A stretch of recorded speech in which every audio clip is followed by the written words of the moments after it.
Medidas socioeducativas são aplicadas a adolescentes autores de fatos infracionais e estão previstas no Estatuto da Criança e do Adolescente.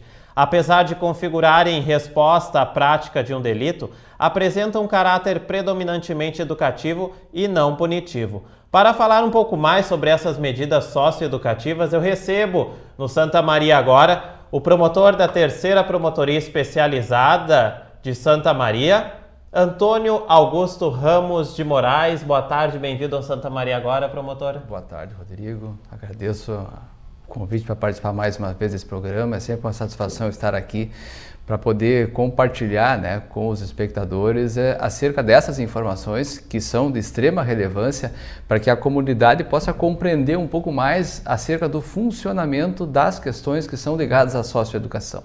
Mais uma vez vamos tratar então sobre o tema, medidas socioeducativas. Para iniciar, então, podemos fazer um breve panorama sobre esse tema. Na ocasião anterior, nós começamos a fazer essa abordagem e tratamos de forma mais pontual acerca da estrutura que existe no âmbito do Estado do Rio Grande do Sul e especificamente no âmbito de Santa Maria para cumprimento de medidas socioeducativas.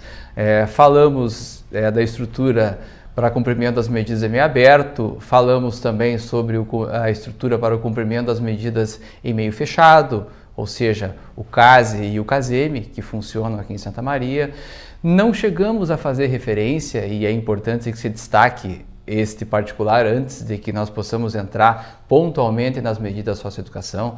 Nós não fizemos referência num outro programa que existe, que é da Secretaria de Justiça e Direitos Humanos do Estado do Rio Grande do Sul e que é ligado também ao sistema FASE, que se chama POD, que é o Programa de Oportunidades e Direitos. Como funciona o POD? O POD ele existe aqui em Santa Maria, são contempladas 20 vagas e no POD acontece o acompanhamento daquele adolescente ou jovem que é egresso do sistema de meio fechado. Ou seja, após ele sair do CASEME, onde ele cumpre uma medida de semi-liberdade, ou após ele sair do CASE, onde ele cumpre uma medida de internação com ou sem possibilidade de atividades externas, ele recebe ainda um acompanhamento por aproximadamente um ano por intermédio desse programa, que aqui em Santa Maria é executada pelo Colégio Marista, que funciona lá no Alta Boa Vista.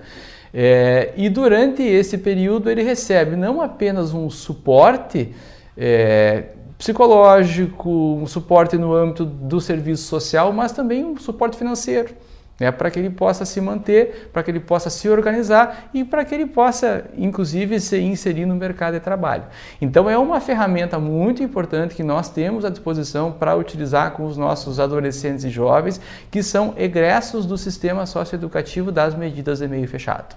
Então, acho importante pontuar isso também, para mostrar, então, à comunidade no sentido de que existe, sim, uma estrutura muito bem pensada e muito bem montada para trabalhar com esses adolescentes e com esses jovens que incidem em medidas socioeducativas, incidem em atos infracionais e, por conta disso, recebem, consequentemente, medidas socioeducativas. No que se refere às medidas socioeducativas, rapidamente é importante que se passar por elas. Quais são as medidas socioeducativas, então, que o Estatuto da Criança e do Adolescente prevê?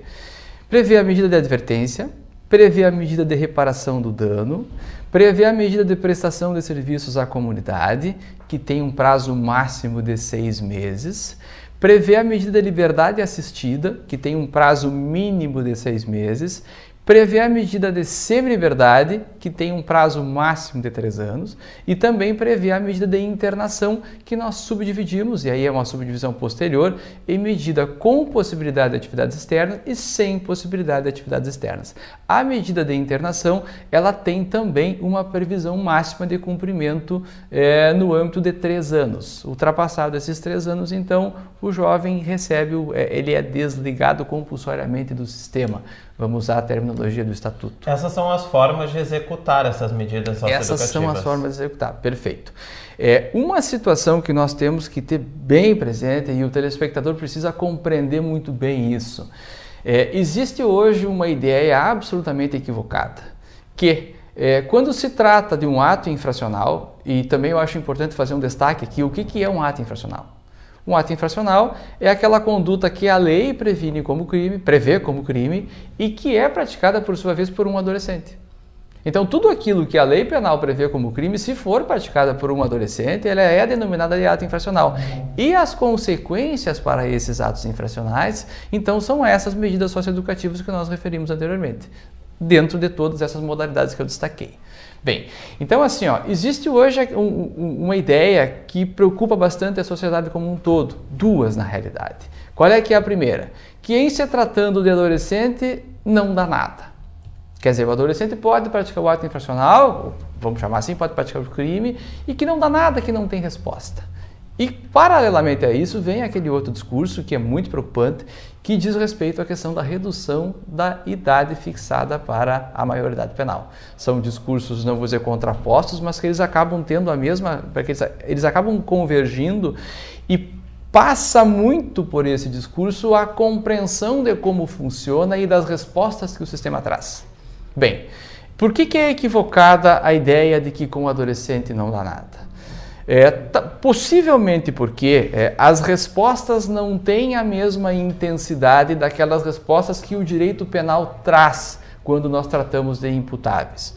Por outro lado, como referiste muito bem na abertura do programa, o foco principal das medidas socioeducativas é o aspecto pedagógico.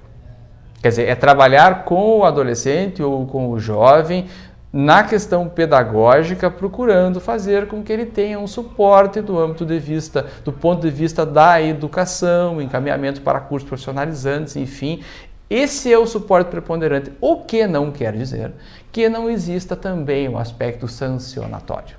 E tem que existir o aspecto sancionatório até para que nós possamos entender melhor o sistema e até para que o próprio adolescente compreenda que em relação àquele ato que ele praticou, que viola a lei, existe uma resposta do Estado, a qual implica sim uma medida com conteúdo sancionatório. Então não é somente pedagógico, é preponderantemente pedagógico, mas com um conteúdo muito bem definido de natureza sancionatória. Então, quando o adolescente pratica esse ato infracional, e aqui tem um outro dado bastante importante, ele recebe a resposta do Estado. E a resposta do Estado, ela é uma resposta muito rápida. E por que ela é uma resposta muito rápida? Porque o sistema, pensando em toda essa situação envolvendo o adolescente em si, o sistema foi pensado para dar essa resposta rápida. Por exemplo, acontece um registro na delegacia do fato que aconteceu, do ato infracional que aconteceu hoje, no máximo em um mês nós estamos realizando a primeira audiência no fórum.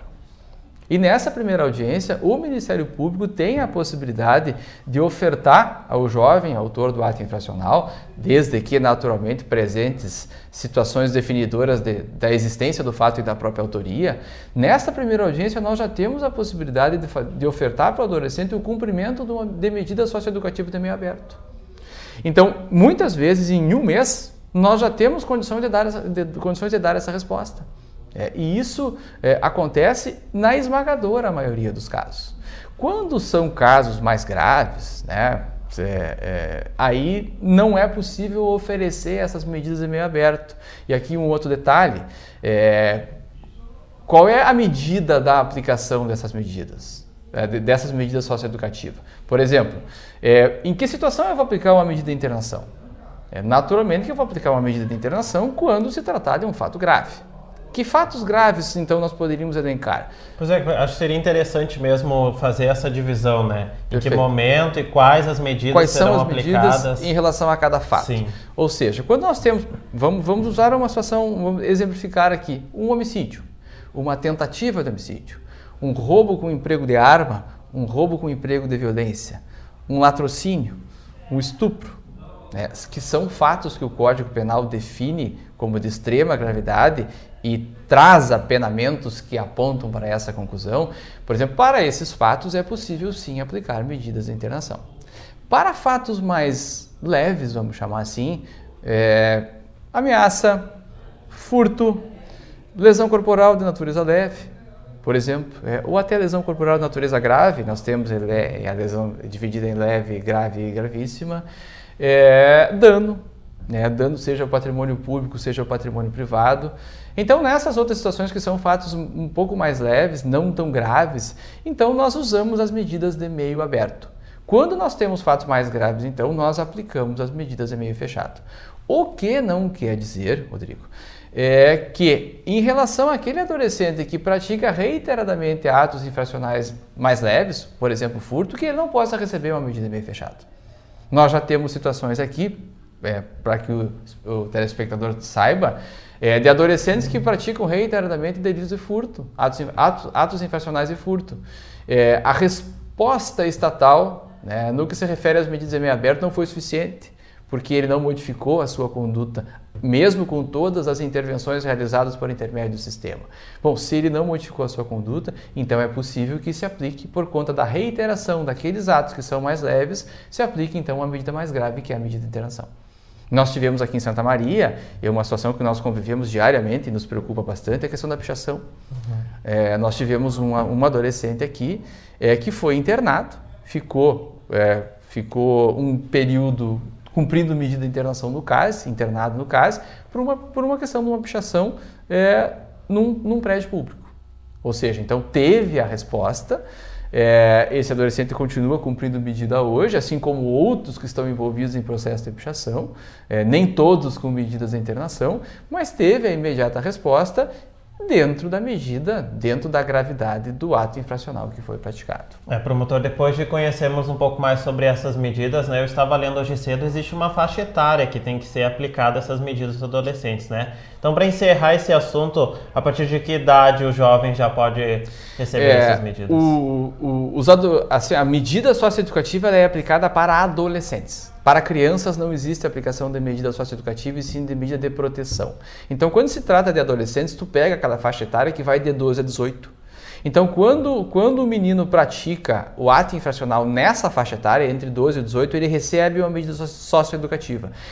Também pode acontecer que ele pratique a medida nessa faixa etária e o procedimento acabe sendo concluído depois que ele completou 18 anos. Ainda assim, é possível que ele cumpra a medida até o limite dos 21 anos. Chegou o limite dos 21 anos, não pode mais cumprir a medida socioeducativa. Ok, promotor, muito obrigado por participar do Santa Maria Agora nessa quarta-feira, esclarecer um pouco mais esse assunto para o pessoal. Uma boa tarde para o senhor. Obrigado, boa tarde, agradeço mais uma vez pela oportunidade.